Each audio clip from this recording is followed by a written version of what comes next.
All right, good afternoon and greetings from South Georgia, USA. Greetings to the entire world. We are out here in the greenhouse and about 4 o'clock in the afternoon, more or less, a beautiful March 25 of the 2025th year. 2525. I am beginning to really search and try to figure out how best to take care of the figs cuttings that I have rooted. And I have come across an idea that I think is going to help, and that is bottom watering the pots. Now, the traditional way is to squirt the hose on them and water them that way. And that's how the rain does it, by the way. However, there are times when plants are growing in nature where water is under the ground, where they grow gigantic, by a spring, they say. Okay, so why would you bottom water? Now, there is a phenomenon known as wicking, and everybody knows how a wick draws oil up in a lamp, and a wick also wicks water up also. Trees wick water up from the ground and go up. So bottom watering, it works. One thing that it works really well at is the roots of a tree need to go down, because after a rain, the water goes down and the roots need to go down and follow the water. If you just water the top in a pot, a lot of times the water does not go down in a uniform manner. And the roots in the middle of the pot may not get wet, may not get properly watered. So bottom watering is useful in a lot of occasions. Also, you don't get, when you water from the top down, it tends to compact the soil because the water causes it to go down, the little particles. That's why there's clay down, because they're very little particles, and the water takes the little particles down and creates layers. We don't want to compact our potting soil. We want it loose and light. We do want our roots to go down and follow and go down and get all the way down to the bottom of the pot and spread out. Okay. So bottom watering, I'm not saying it's in all cases good, but bottom watering I think is going to be very good for these figs that have rooted and are now being up-potted. Another thing is that when you just water the bottom, it'll only wick up. It'll take it a long time to wick all the way. So really the bottom is getting wet. All right, here's what I have a tote here. I put it in there. I make sure the water is up just to the top of the hole. And there's also holes underneath in some of these pots. And leave it in there about 5 minutes. Depends on how dry it is. Now I have a system here where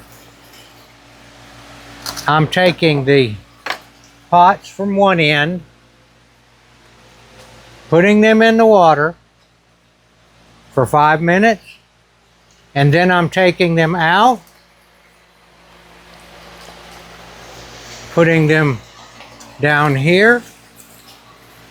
Now I'm using these little sticks to mark Everything that way is watered. Everything this way is not. It actually works pretty fast, to be honest with you. It's a little bit of a pain in the butt, but another thing about the bottom watering is that there's such a thing called fig gnats, and they're in all kind of plants. But if the top is dry, you don't water the top, they don't do that well. So I got this one, and you see the water's not up all the way to the hole, it's only halfway up. Now when I put one more in there,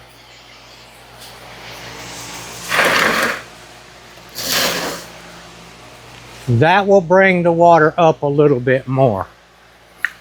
I can only hold 2 at the time in this tote, and honestly that's about all I want to mess with. I'm doing this side with this tote and this side with this tote.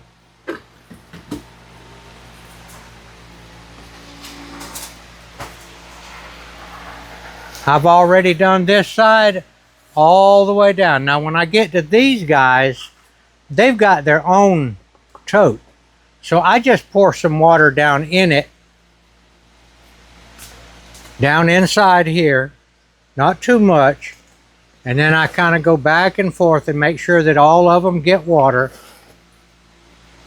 and I water them from the bottom. Now these are notorious for not rooting all the way down, but when you have water down here, those roots are going to seek it out, and it's going to get a lot better rooting, I believe. So these guys here have been in there for a little while. I don't time it. I just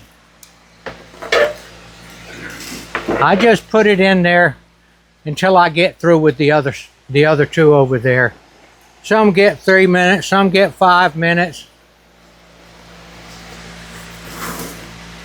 Some might get 10 minutes if I get busy over there. So I get the next one. You see, that's dry. That's dry down there. I want to keep this dry.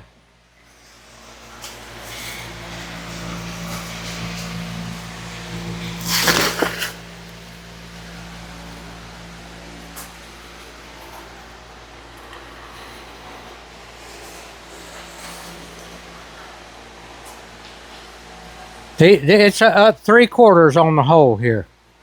3/4 up on the hole on the bottom. But when I put the next ones in, I'll have to add water because it's sucking it up. All right, that's bottom watering. And I have a system. I don't know if 5 minutes or whatever, but they soak up a lot of water. I can tell a lot of difference.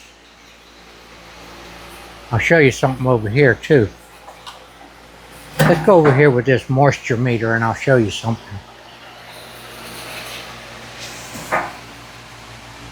All right, these guys here, I can see this hole down there. I can see that. That's dark. That's wet down there. And this is dry. So I'm going to go just this far with the moisture meter and check the moisture. The moisture is at 2, a little less. Now watch this. I'm going to push it on down to the bottom. Now look at it.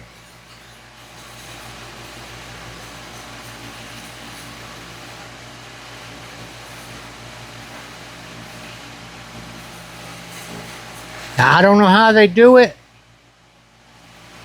but I believe that these plants can smell that water. It's kind of like when you go by and somebody's frying chicken, you can smell it. Okay, so now these guys right here, these terracottas, they've got their own little tote. So I just pour water in them. Now I filled this tote up completely with water, right to the brim, 10 minutes ago, and now this plant has sucked it up. Let's see what we got here. Just a little ways down. Now let's go on down, and now the moisture is on up. Okay. You might want to try this. There's a lot of videos on YouTube about bottom watering. Oh, and I will mention this too. If I'm not mistaken, according to the Bible, before Noah's flood, all of the plants were watered from underneath the earth. There was no rain.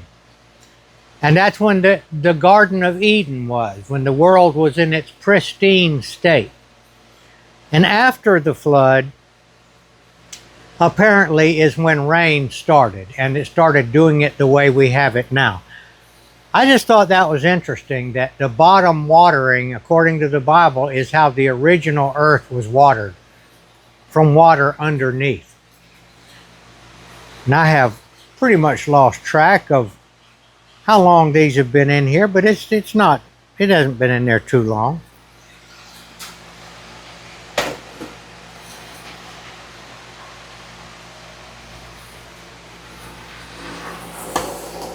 You might want to try it. You might want to look it up. And I will keep you... I have lost very few of these figs. Occasionally I have lost a little bit. A few of them that didn't root very well. But they're coming right along. All right, I thank you for watching. And please subscribe. If you like gardening and plants and all, it's a really fun hobby, and it'll feed you. All right, thank you for watching.